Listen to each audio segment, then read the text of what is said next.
Very elated because this is a day that the Lord has made. And we know that by 7 p.m., 8 p.m., 9 p.m., the Almighty Lord will speak for His Excellency Nana Addo Dankwa Akufo-Addo and the parliamentary candidate for New Patriotic Party, Vincent Jr. As you rightly see here, this is my polling station and this is why I voted. And you will see a number of people here who are eager to exercise their franchise in favor of His Excellency Nana Addo Dankwa Akufo-Addo and thank him for what he has been able to do for them since 2017 till date. His credibility as far as his policy credentials are concerned clearly shows that the Ghanaian people are giving His Excellency Nana Addo Dankwa Akufo-Addo 4 more to do more. So when you woke up this morning, what came to your mind first? You knew that you were coming to cast your vote and to cast your vote for your presidential candidate. So when you woke up this morning, what came to your mind first and how did you feel about it? The truth is that I prayed to the Almighty God to grant us success today. That is what came to my mind. That you need to make sure that you work assiduously today, work so hard, so that we can give His Excellency Nana Addo Dankwa Akufo-Addo 4 more to do more. That is what came to my mind. You have over 64,000 voters in the constituency.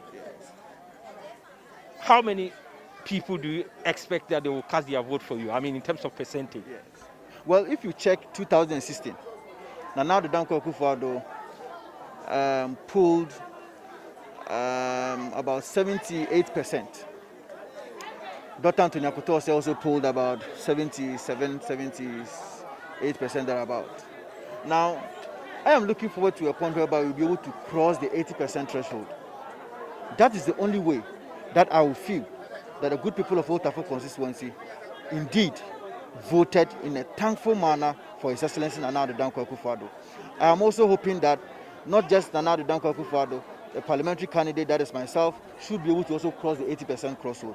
That is what Akufo-Addo has been able to do since 2017.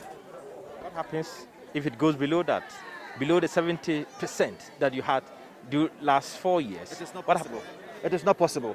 If you check 1992 to date, Tafo Pankrono Adabraka has always been voting for the New Patriotic Party.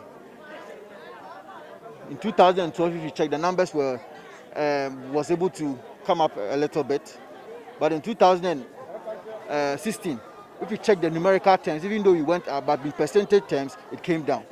But I'm saying that because of the number of people who registered in 2016 has reduced as compared to 2020, I want to look at the percentage terms because in 2016, we had over 76,000 people registering. So if you had about 76,000 people registering, what it means is that this time round, you have about 11,000 who are off the register. If they are off the register, clearly, in numerical terms, it is highly possible that the number of votes that was polled by His Excellency Nana Addo Dankwa Akufo-Addo may reduce. But in percentage terms, we are cocksure that we will be able to cross the 77% threshold that we had in 2016 and move beyond 80% thereabout in 2020 because of the good work of His Excellency Nana Addo Dankwa Akufo-Addo. Your main opponent, I mean, they are saying that they are going to cause a surprise to your party, to you and your party. Do you believe so? Yes. Well, I wouldn't be able to tell, but that is what they are saying. Because if you check the facts on the paper, from 1992, there hasn't been a single time that the NDC has been able to poll just about 25% in this constituency. So what surprise under the sun? You don't believe in surprises? I'm saying what surprise under the sun? If you look at from 1992 to date, can they be a surprise? They cannot. Because from 1992, check the statistics. 1992, 1996, 2000, 2004, 2008, 2012, there cannot be any surprise in this constituency. They can have those surprises in Volta region, fine, but not in the Ashanti region. And for the first time, we have always said that we are taking 47 out of 47 in the Ashanti region because we have worked so hard and we deserve that victory.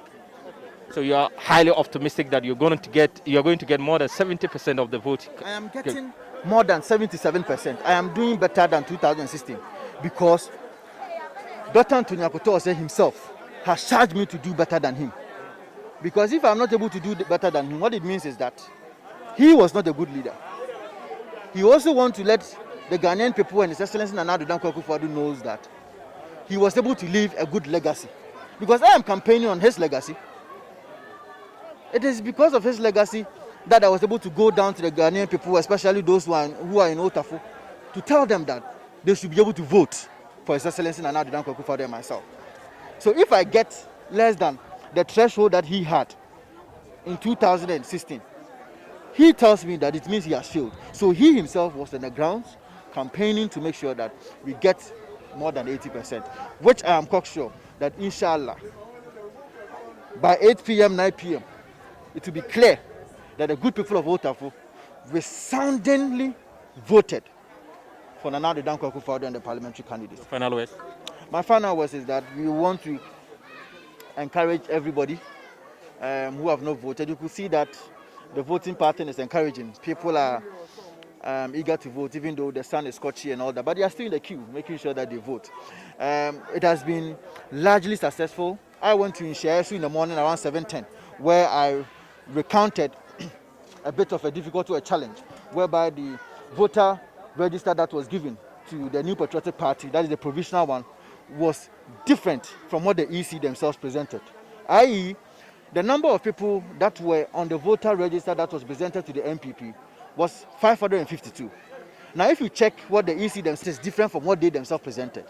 Now, I lodged a formal complaint to the EC in Otafo constituency, and I added register. So we were able to do that calculations very well and make sure that everybody was okay. And so, but apart from that, the process has been very successful in Otafo constituency, largely peaceful.